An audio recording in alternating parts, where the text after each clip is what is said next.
ولذلك ninkan imika aabi axmed la yidhahdo kelmad buu ku ceshaa dadku ma fahmaan dadka masaakiinta waan la yaabaa marka idaacadaha ka dhageysto war waxaan ma masaakiin baa dhada waa ninkan saddex shay buu ku sheegayaa dhageyso wuxuu ku leeyahay odagii la oran jiray Hayle Silaasi wuxuu ku manaamay oo ku riyooday inuu dhiso derbiga Naylka la soco uu ku guuleysan kari waayay inuu dhiso cabsi uu ka cabsoonay Masar laakiin waxaa dhisay Meles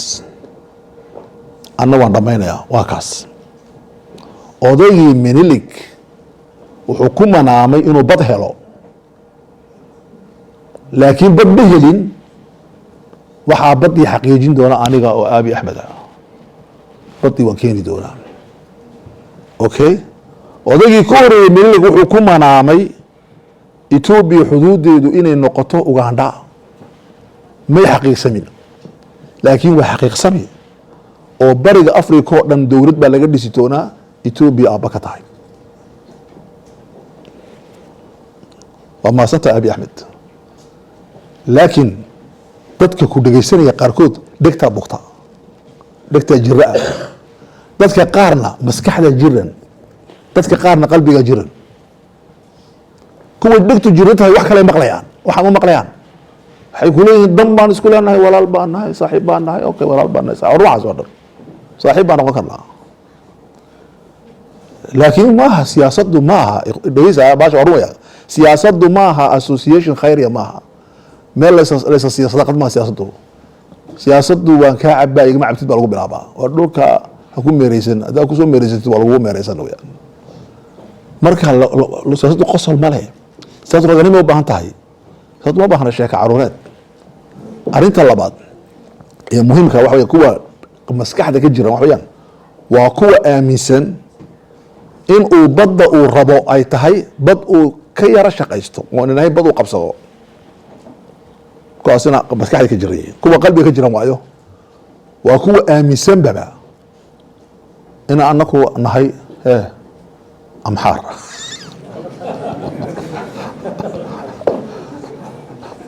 amxaar nahay rumaysan yihiin aniga dad fara badan oo amxaara diinta iga dhageysta laakiin ayaamaha iga yara joogsadeen maxay iga joogsadeen dee waxa runtaan sheegay waxaan akhriyey oo istaraatiiji ah Ethiopia saddex qolo fadhida oo khatar ah qolo Tigray baa dhada qolo amxaar baa dhada qolo oromo muslim Soomaali waxaan nahay waxaan isku nahay labada kale oromo hay dambaysa labada kale aan sheegaya Tigray wuxuu yiri waa inaan bad helno badda halkan ka helaa baadhi Tajora Djibouti weeyaan Mala Zinaawi uu yimiday wuxuu yiri magaalada Tajora waa in laga dhiso dikad waa laga dhisay waa in la sameeyo buuri tareen waa la sameeyay waa la bilaabay wuxuu yiri madaxweyne geelo laba shay baan ku sheegayaa maxaad u baahan tahay oo nafta kugu haya koronto anaa ku keenaya maxaa goolo ku cadiyay biyo anaa keenaya ka bax labadaas adiguna labada ay samee okay waa dhaqaaji laakiin maxaa la waday inay ka baxdo maxaa ka baxaya magaalada Tajora tareen baa ka baxaya ugu tagaya maqalle laba shay buu Meles ka fikirayay wuxuu ka fikirayay Ethiopia hadday kala tagto waa inay haysato bad iyo tareen Tigray una go'o haddii la kala go'i waayana in baddaasi ay noqoto manfadka ee adduunka kala xidhiidha Ethiopia amxaar baa meesha fadhiya amxaar wuxuu ku leeyahay Ethiopia waa inay bad hesho laakiin badda ay helayso waa halkii waa Eritrea waa in Eritrea la soo cesho see loo soo celinayaa xoog amba lagu soo cesho xal amxaar ayaa u tagay annagu bad waan lahayn laakiin waxaa bixiyay Tigray badda la soo cesho orama waxay tiri labada naga daaya baddu waa Zeylac iyo loo haye orama waxay tiri ana halkan u dhoweey badda dheer inaga daa Djibouti gaalada dhuma fadhida Mareykanka jooga buuq baan galaynaa hagaas dhinacan kale to Eritrea waa dawlad xorowday jumcada qurumaha ay gashay buuq baan gal meesha fawda ka jirta Amerika la maqan yahay la isku maqan yahay intay kala maqan yihiin ayna isku maqan yihiin ha ka gaarsiino siyaasaduna wax kale ma waa laga gaarsiiyaa waa fursad أكبر فرصة أي ما تهيستان إثيوبيان كباتا لكن أنكم وحنا هيسنا أكبر فرصة ضدكم ما أركيان فرصة هذا ما قلنا إخواني في الله إثيوبيا اسكو مقن يد نفتيد إثيوبيا اسكو مقن تكريبا كم مقن كان مقن أورما مقن كم مقن أمحاربا والحمد لله هدينا ما أنت سيدي ملس أهل لهيد لسوي دين ما لها نسوي دين لكن إلهي بقى ويمكر الله والله إنهم يكيدون كيدا وأكيد كيدا باصعتا الحمد لله رب العالمين ما كانت تاسي طاير marka waxaan uga jeedaa waxa weeyaan taariikhdeenu fursad baad adduunka soo maamulnay waan soo xakunay fursadda waxay ahayd markaas qofka Soomaaliga waxaan la kulmay nin u dhashay wadankan maxaa dhaca Jaad dhalinyaro weeyaan wuxuu ugu yiri anu Soomaali baan maadiga Soomaaliya ha wuxuu yiri Soomaali baan Soomaaliya ka taanku yiri reer buu sheegay ya garra marka maxaa ku garanaysaa baan ka yiri oo abtirsaday baa ناشي بقلبه وحولي جيل يجا هالكاسي كيماتين قدرها كيماتين الشيخ واحد جري الرجع هذا والسعودي يكون وراه وصوماليا لكن والرجع هذا الشيخ وين السعوديان ها أصل كيسو جاب شيخ والله يقان وحولي أنا أصل كي وحويان صوماليا سيؤتين دعوة ده اللي قطعي حب سواء كان لقيها الناس جاد اللي جي جاك وحنجي روكا أو أنا جيس أفريقيا ذاك إسلام كردن أنك إسلام كوجين هذه المرحلة مرحلة ازدهار بعيد مرحلة أو استعمارك إنه يمدو إن قيبية معرة شركة مدريد لو قيبية أو لو قيبية صوماليا شن لو قيبية وحويان دتك اللي قيبية أدونك وحاجة دل لو قيبية أون دن لقلها دن لقيبية إذا لو قيبية أجيد سياسة ديال أسرة وحاكم ذا كردي ذا أجيد وين بلو قيبية كردي ذا وشعوب مسلمين تأور غني بدن صلاح الدين أيوبيوها كردي بوها alla qaybiyo waa loogu talagalay Soomaalidana waa loogu talagalay inta loo qaybiyo qalin baa loo qaatay saas loo markii dambe ogtiin eeridan ugu dambeysay jijigiyo kolba si loogu soo tanaasulay ilaa halka la soo gaadhay xuduudani xuduud anu waxaan u aqaanaa xuduud sameynta beereed marado waa xuduud la sameeyay mustanac weeyaan marka taas ilaa laga soo gaadhay waa halka la yimid xuduudda markii la yimid ee loo dhibayay shanta sida loo qaybiyay ujeedadu waxay ahayd in ay dadka Soomaalidu aynan isku iman imikana marxaladii saddexaad baan galaynaa oo ah marxalad aan rabno waxaan rabnaa inaan aqli intaan la imanno dib u dhisno Soomaalinimada si aan dhisno marka qofka mujtamaca Soomaaliya see loo dhisi karaa saddex shay baan ku dhisnaa mujtamaca Soomaaliya buuqa badan waa iska daynaynaa waxaan dhisaynaa odayaashii sameeyey ururkii maaragtay Israa'iil sameeyey waxay ku sameeyeen baahayd Xamaas iyo adduunka dhan oo ahaa Carab baa midoobaysay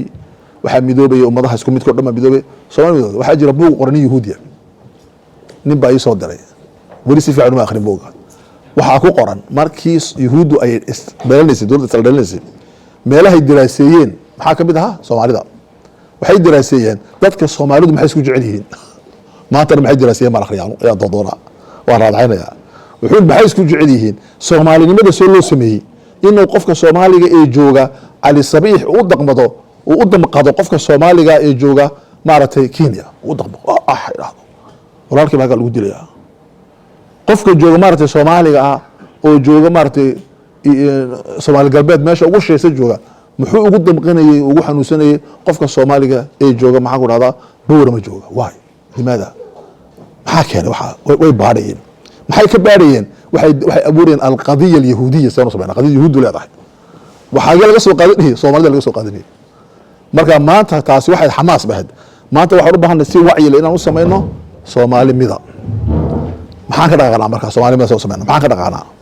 aniga waxay la tahay aan ka dhaqaaqnaa fikir maxay ina mideeya haddaan doono Soomaali maxaa mideeya waa ko diinta ka mid ah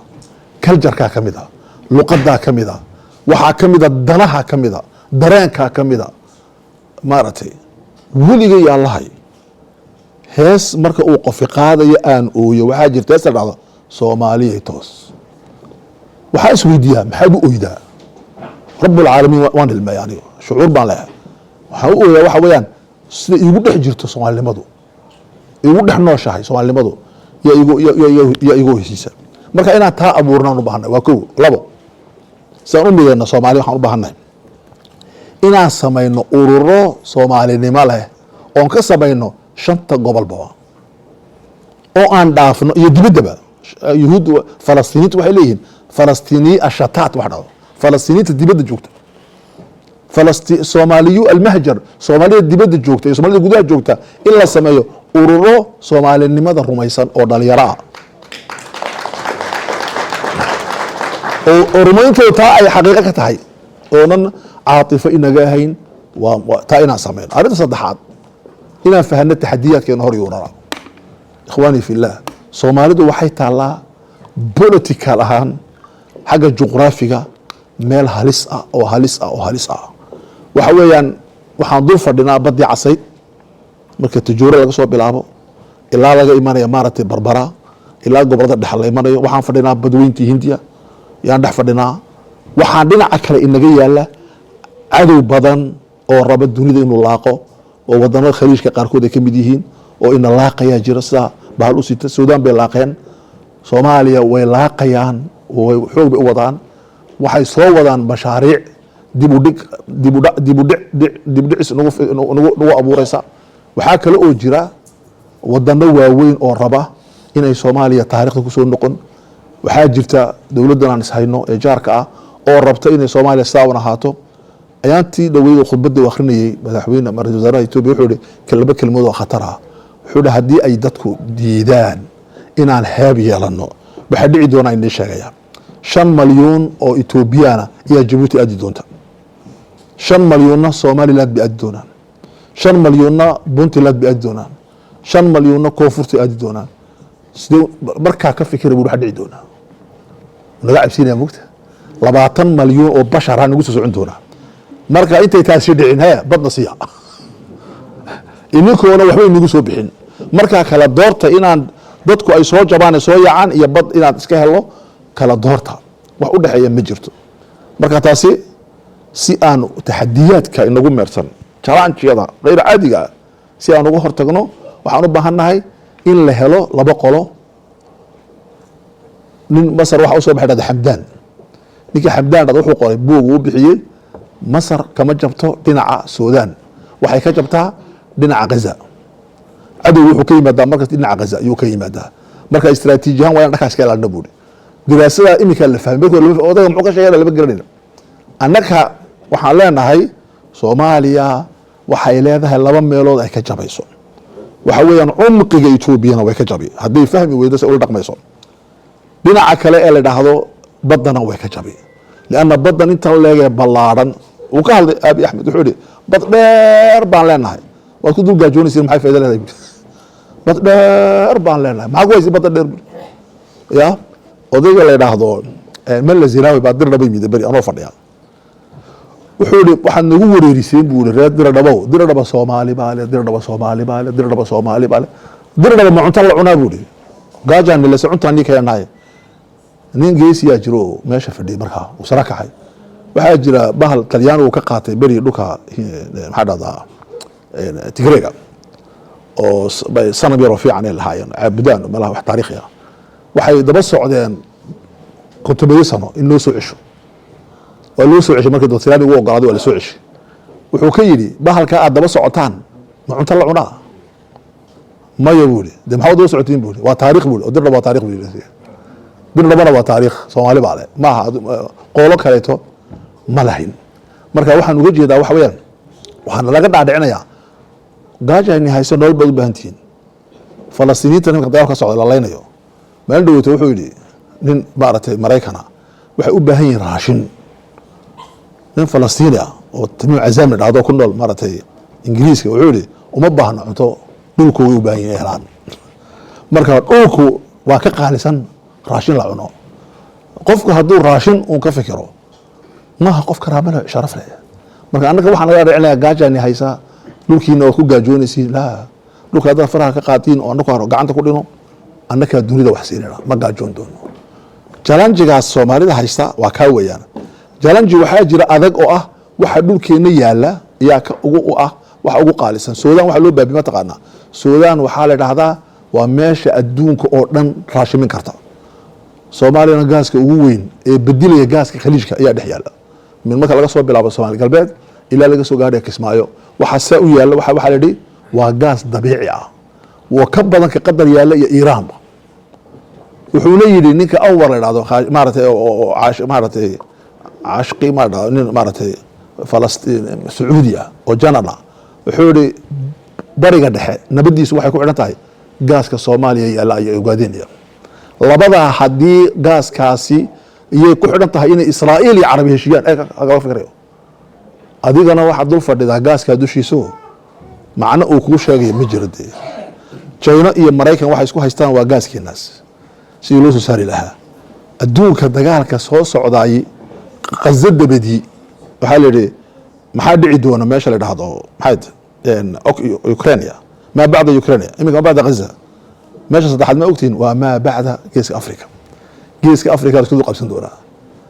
geeska Afrika waxa keenay isku qabsan waa laba sababood oo anagu waan joognaa waa laba sababood ciidanka Ruushaynaha oo quwadda soo socota ah 10,000 waxay fadhiyaan Djibouti ciidanka Mareykanka dunida inuu qabso oo haysta oo laga qaadina 4,500 baa Djibouti u fadhida waxay isku jiraan 3 kilomitir labada ciidan waxay isku jiraan 3 kilomitir hagee isku dirraana bariga fog isku dirrayaan laakiin hagee wada fadhiyaan geeska Afrika fadhiyaan waxa uu rabaa Mareykanku inuu laba saldhig ka sameeyo Soomaaliya madhow inuu ka sameeyo soo China uga soo durko China wuxuu la sheekaysanayaa Soomaaliya si uu uga helo saldhig marka geeska Afrika wuxuu noqon doonaa meelaha la isku hordimi doono ay isku hordimayaan awoodaha waaweyn ee dunida annaguna waxaan marka waajibna waa inaan fahanno challenge-ga culus ee soo socda oo ah ma bacda Gaza marka Gaza dhamaato meesha kale ay wax ka dhici doonaan oo annaka weeyaan marka waxaan filayaa anigu waxay la tahay dadka Soomaalidu waa dad culus waa dad qiimo leh waa dad aragti leh waa dad vision leh laakiin waxa ka maqan aragtida waxay mideynayeen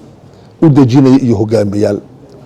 aniga waxaan rabaa inay hogaamiyaashu ka soo baxaan ininka dhexdeena oo ka baxna fiqul intidaarka aan sugayno oo leenahay ilaahay muu noo soo saarmay waa soo saaray waa ininka weeyaan in la isku diyaariyo oo hogaamiyaal si loo noqon lahaa dalka badbaadiya ummadda badbaadiya Soomaalinimaduna insha Allah ha warto oo ha jirto ilaahayna naga dhigo dad Soomaaliya iyo dhulka Soomaalida badbaadiya insha Allah taala. Assalaamu alaykum wa rahmatullahi wa barakatuh.